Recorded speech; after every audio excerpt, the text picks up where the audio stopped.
Cristiano Ronaldo গতকালকে তার জীবনের সবচেয়ে বড় যে ভুলটা আছে সেটা করে ফেলছে। সে বলে ফেলছে আপনার যদি ব্যালন ডিওর জিততে হয় কোনো প্লেয়ারকে তাহলে তাকে অবশ্যই ইউসিএল ট্রফিটা জিততে হবে। এবং ক্রিস্টিয়ানো রোনালদো এই কথাটা বলার পর থেকে একদল ভাড়াটিয়া সাপোর্টার্স আছে যারা কিনা ক্রিস্টিয়ানো রোনালদোকে নিয়ে সেইভাবে ট্রোল করতেছে, মজা নিচ্ছে, ফেসবুকে পোস্ট করতেছে। কারণ তাদের মতে আপনার যদি ব্যালন ডিওর জিততে হয়, ব্যালন ডিওর জেতার জন্য সবচেয়ে বড় যেই ক্রাইটেরিয়া আছে সেইটা হচ্ছে আপনাকে লামাসিয়া প্রোডাক্ট হইতে হবে। মানে বার্সার যে একাডেমি আছে লামাসিয়া, ওইখান থেকে যদি আপনি না আসতে পারেন তাহলে আপনি কখনোই ব্যালন ডিওর জিততে পারবেন না। না, এই কথাটা কখনোই কোনো ভাড়াটিয়া সাপোর্টার্স কিংবা বার্সা সাপোর্টার্স একেবারে সরাসরি বলে নাই, কিন্তু তাদের এক ধরনের ব্যবহার আছে যে ব্যবহার দিয়ে তারা আসলে প্রমাণ করে দিছে। একটু যদি আপনারা খেয়াল করে দেখেন তাহলে এই ব্যাপারটা আপনাদের কাছে ক্লিয়ার হয়ে যাবে যে তারা আসলে বলতে চায় যে লামাসিয়া থেকে যদি আপনি না আসতে পারেন তাহলে আপনি ব্যালন ডিওর জিততে পারবেন না।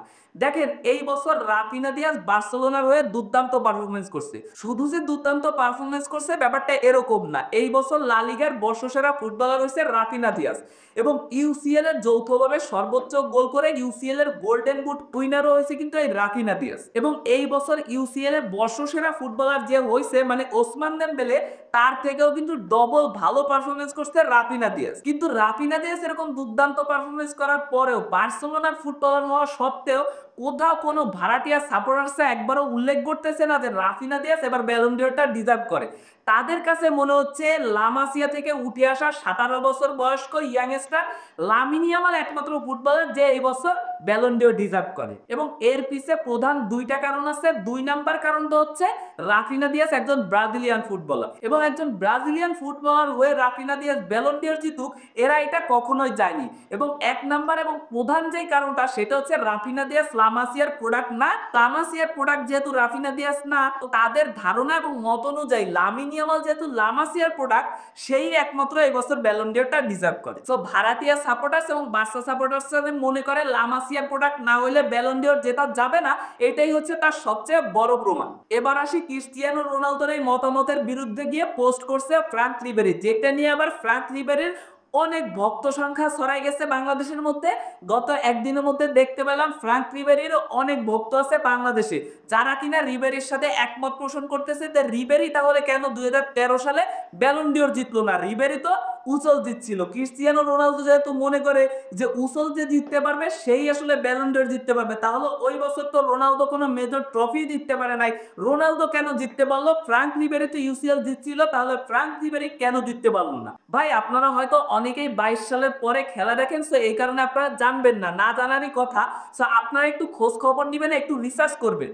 ওই বছর ইউসিএল এ ভালো ম্যাচে একটা মাত্র গোল করছিল মোস্ট প্রবাবলি রিবেরি, আর যেখানে রোনালদো করছিল সম্ভবত 12 গোল। সো একটা প্লেয়ার যে কিনা ইউসিএল জিতছে গোল করছে মাত্র একটা, আর একটা প্লেয়ার জিততে পারে না কিন্তু গোল করছে 12টা। এবং তো ওভারঅল মৌসুমের মধ্যে মোস্ট প্রবাবলি গোল করছে 69টা। সো একটা প্লেয়ার 69টা গোল করছে আর একটা প্লেয়ার 30 বা 33টা গোল করছে, আর উচলে গোল করছে একটা। এখন আপনি ব্যালন ডিওরটা কাকে দিবেন? আর ব্যালন ডিওরের যে ক্রাইটেরিয়া আছে এটা কিন্তু বছরে বছরে চেঞ্জ হয়। ফ্রেঞ্চ ফুটবল এটা নিজেরা চেঞ্জ করে, কখনো রিভিল করে না আসলে কিসের ভিত্তিতে ব্যালন ডিওরটা দেওয়া হয়। কখনো আমরা দেখি দেখি ইন্ডিভিজুয়াল পারফরমেন্সের ভিত্তিতে দেওয়া হয়, আবার কখনো দেখি দলগত পারফরমেন্সের ভিত্তিতে দেওয়া হয়। সো ওই বছর হয়তোবা ইন্ডিভিজুয়াল পারফরমেন্সের ভিত্তিতে দেওয়া হয়েছে। আর এখানে ক্রিস্টিয়ানো রোনালদো ছিল 1 নাম্বার, রিবেরি ছিল 3 নাম্বার। রিবেরির যদি কারোর সাথে ডিবেট করতে হয় তাহলে সেটা হবে 2 নাম্বার পজিশনে যে আছে সে। সো ওই বছর 2 নাম্বার পজিশনে ছিল লিওনেল মেসি।